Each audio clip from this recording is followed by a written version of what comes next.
showtime.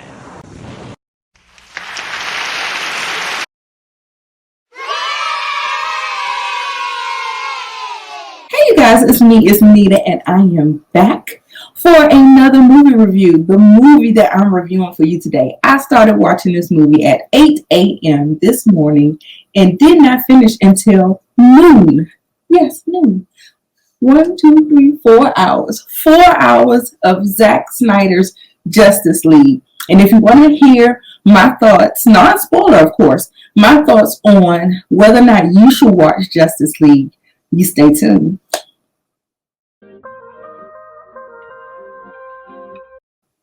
Hey you guys, welcome back to my channel. I watch movies so you don't have to. I tell you what I like, what I didn't like, and whether or not you should know or go stream this movie, this 4-hour movie, on the HBO Max platform, which is currently available. You guys, I loved this movie. I actually appreciated everything that Zack put to this movie, the world building of the villains and all of what entailed, giving character development and real story arcs, fully fleshed out league members. I love the context that the villains were given. We understood their motivations. We understood the purpose of the mother boxes. The most improved character for me in this movie was Cyborg. Cyborg, now I see why Ray Fisher was so mad at Joss Whedon and the studios for cutting out his character in the movie.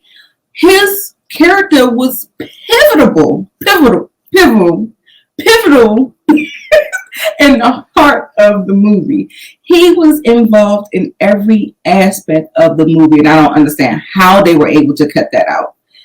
I enjoyed Zack Snyder's love of Norse mythology, the old gods, and all of those themes that he explored.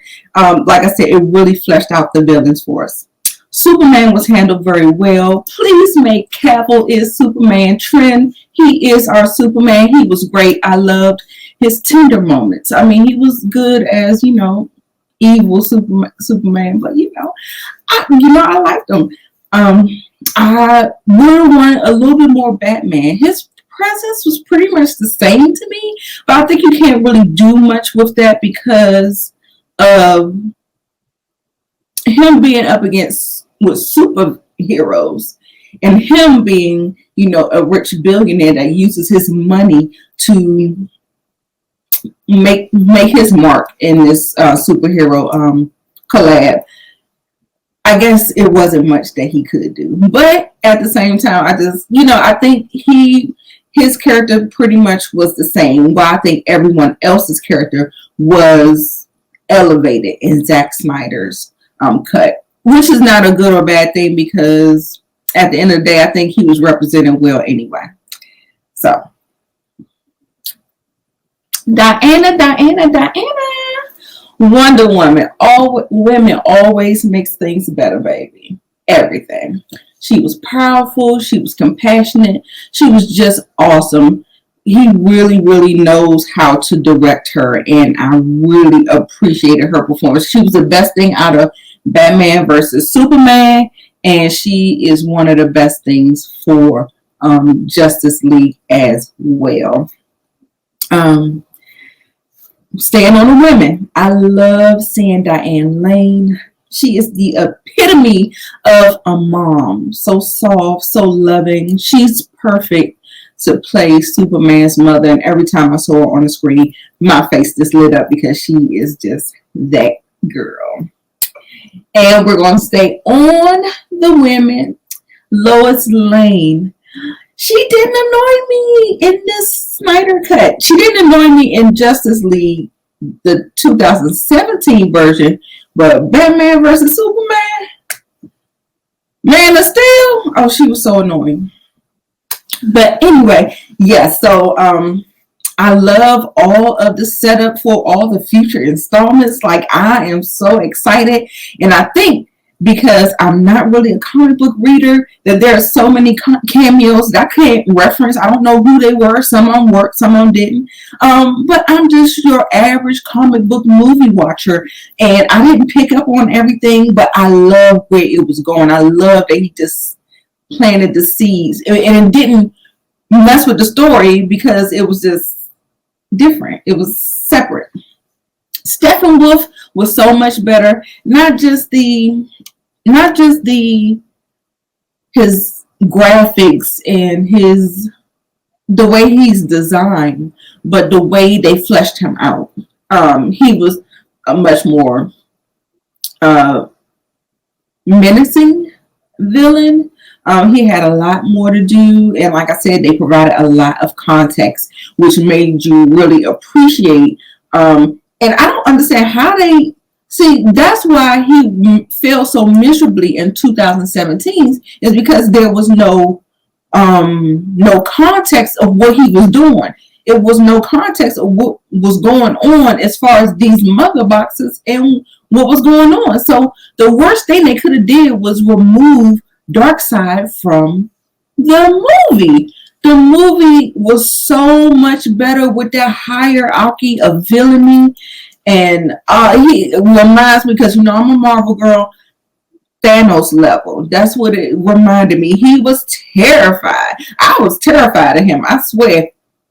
I really think that the way they lengthened the movie and added the extra dialogue that really gave some exposition on what they still showed. They showed and not tell. They still fleshed out and showed the backstory of when the first time Darkseid came and how he got shut out and all that stuff.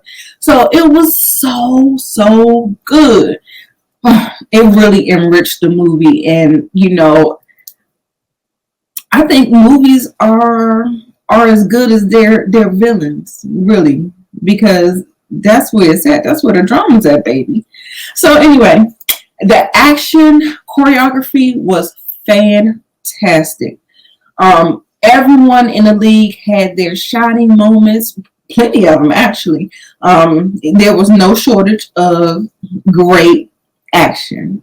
The cinematography was so beautiful. Everything was so detailed, like even to every little piece of the way the Flash ran and every lightning bolt, like everything had so much detail. The visual effects were amazing, epic in proportion. The color grading was magnificent. I loved it. Now, I know I've taken a lot of time to praise the movie in all its glory, but it's not a perfect movie, and it does have a few flaws that kind of annoyed me, but for the most part, it's just things that I just gotta let you know. All right, so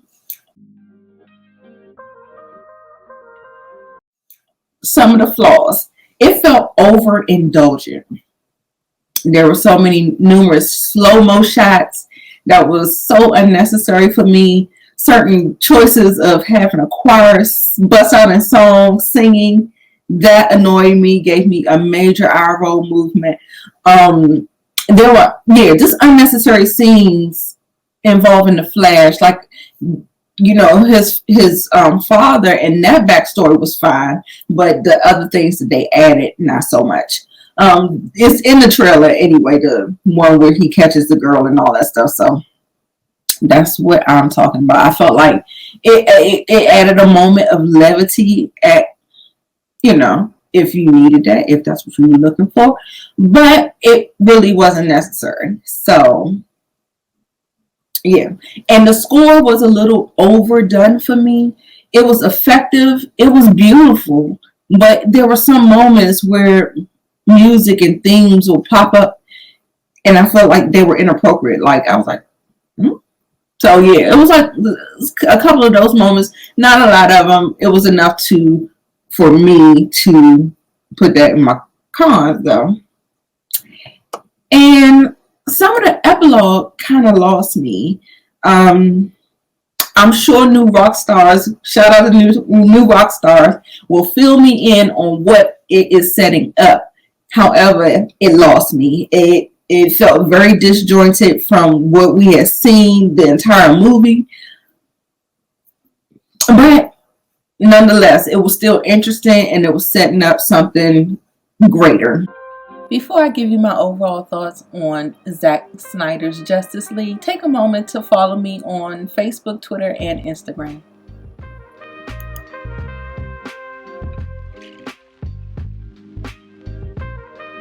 So overall, my thoughts, I really enjoyed the movie.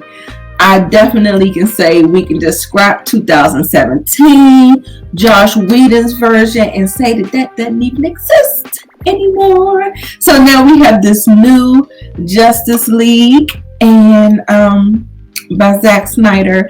He completed his trilogy. I definitely say go get you some snacks and go stream Zack Snyder's Justice League on HBO Max and enjoy yourself for an entire 4 hours. And I give it 4.25 stars out of 5. So if you like this video, make sure you click the like button and make sure you join me back for my next review, which will be dropping today soon. I think we'll do a spoiler review with my son. So I'm excited about that. So you make sure you come back and you make sure you check us out. All right.